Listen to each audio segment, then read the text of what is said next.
What happened about half a year after your father passed away? When I was 17 years old, I was diagnosed with a disease, and the doctor said I have about 1 year to live.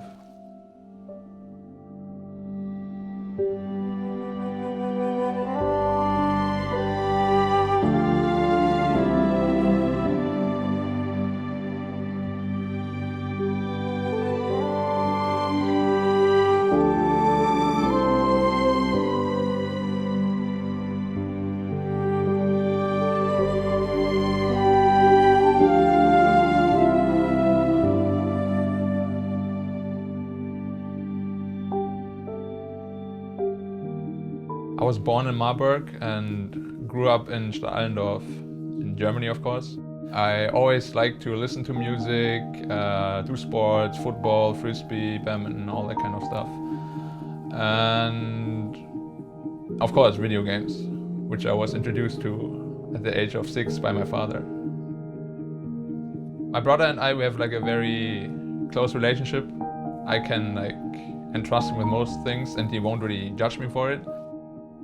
Because my brother and I, we always went to sleep like really late, like 3, 4 a.m. And my father went on the balcony and suddenly collapsed. And then I saw it because I was right next to the balcony. And then I called my brother, we rushed out to the balcony, called the ambulance arrived and they brought him to hospital. They found out that he has like 3 different kinds of cancer. Even beating one kind of cancer is like a really tough challenge already. So obviously because it was 3 different cancers, it was pretty much impossible for him to survive. So all they could do was prolong his life for like another year. I promised him basically that I would become the best player and make a really good career out of esports. And then after that he passed away.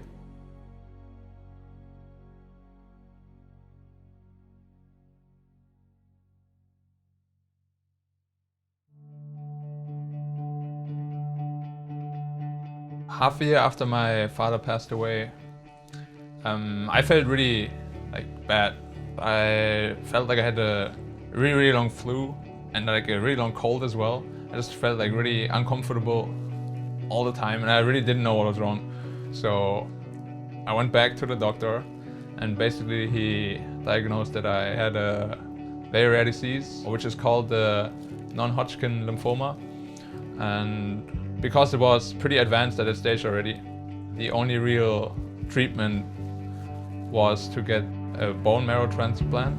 And basically he said, if we can't find a possible donor in 1 year, then it would probably be like too late. I didn't tell my brother and mom about it because at the time they had to face a lot of hardship already because my dad died like half a year before that, and I really saw how it affected them, like mentally and emotionally as well. So I didn't want to burden them with any further problems that I incurred at the time, because I really thought it might break them down completely, and I just wanted to protect them from the pain.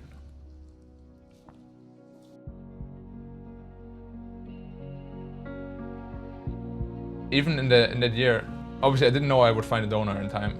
So I tried to live every day to the fullest and try as hard as I possibly could to achieve what I can, like take it day by day.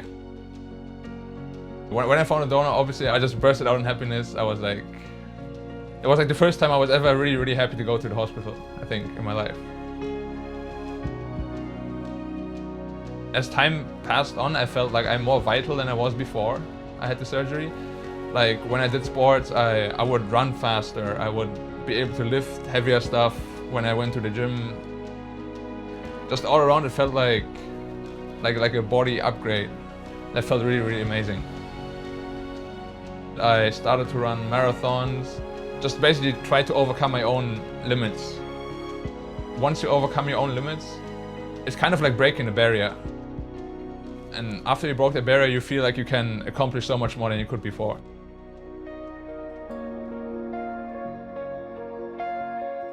even though there's a lot of downsides of leaving your home country to go to China, to go through Malaysia, all these other countries, you gain a lot of life experience that no one can ever take away from you again. Like, you grow up a lot. I became very, very independent, and what I learned from then on is that you should always live every day to like the fullest. And like every day spent worrying is actually a very wasted day. No matter what happens, you can never just like sit back and worry about life. As soon as that happens, you basically give up, and as soon as you give up, I don't know, it doesn't really feel like living anymore. And then when I started just living life again to the fullest, like every day, it felt really good.